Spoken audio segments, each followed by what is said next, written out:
یہاں سے سورہ ہمزہ شروع ہو رہی ہے اور ہمزہ کا لفظ اس میں آیا ہے، اس لیے اس کا نام ہمزہ رکھا گیا۔ یہ سورت بھی مکی ہے اور اس میں 9 آیتیں ہیں۔ دیکھیے، بسم اللہ الرحمن الرحیم، اللہ کے نام سے شروع کرتا ہوں جو بڑا مہربان نہایت رحم کرنے والا ہے۔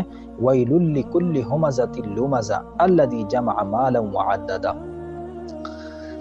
ویل لکل ہمزہ، بڑی خرابی ہے اس شخص کے لیے جو پیٹ پیچھے برائی کرنے والا ہے، لمزہ اور تانے دینے والا ہے، یعنی جو برائی کرنے کا عادی ہے، غیبت کرتا ہے اور سامنے سے تانے دیتا ہے، تو اس کے لیے بڑی خرابی ہے۔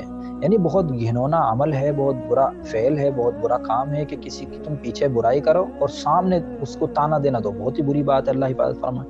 الذی جمع مالا وعددہ، وہ کون ہے کہ جس نے مال جمع کیا، وعددہ اور اس کو گن گن کے رکھا۔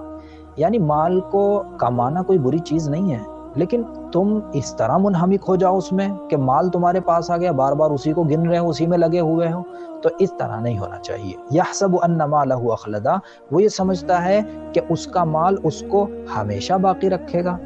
اس کا ترجمہ یہ بھی کرتے ہیں بعض سے لوگ کہ اس کا مال اس کے پاس ہمیشہ رہے گا، اور اس کا یہ ترجمہ ہے کہ وہ یہ سمجھتا ہے کہ اس کا مال اسے ہمیشہ باقی رکھے گا، یعنی کہ اس کے پاس اگر مال رہے گا تو ہمیشہ زندہ رہے گا، ایسا نہیں ہے۔ کلا لینبذن فی الحطمہ، ہرگز ایسا نہیں ہے۔ لینبذن فی الحطمہ، اس کو حطمہ میں ڈالا جائے گا، پھینکا جائے گا، جھونکا جائے گا۔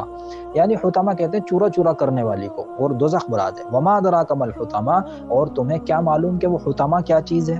نار اللہ الموقدہ، وہ اللہ کی سلگائی ہوئی، بھڑکائی ہوئی آگ ہے، جلائی ہوئی آگ ہے۔ التی تطلع علی الافئدہ، کہ جو دلوں تک پہنچ جائے گی، دلوں تک وہ جا چڑھے گی، دلوں پہ بھی پہنچ جائے گی۔ انہا علیہم مؤصدہ، وہ آگ ان کے اوپر بند کر دی جائے گی، اور بند جب ان پہ کر دی جائے گی وہ کہاں ہوں گے؟ فی عمد ممددہ، آگ کے ہی ہوں گے، یہ لمبے لمبے ستونوں میں، ممددہ جو پھیلے ہوئے ہوں گے، چوڑے لمبے چوڑے ستونوں میں، آگ کے ستون نکل نہیں سکیں گے، واللہ حفاظت فرمائے سب کی۔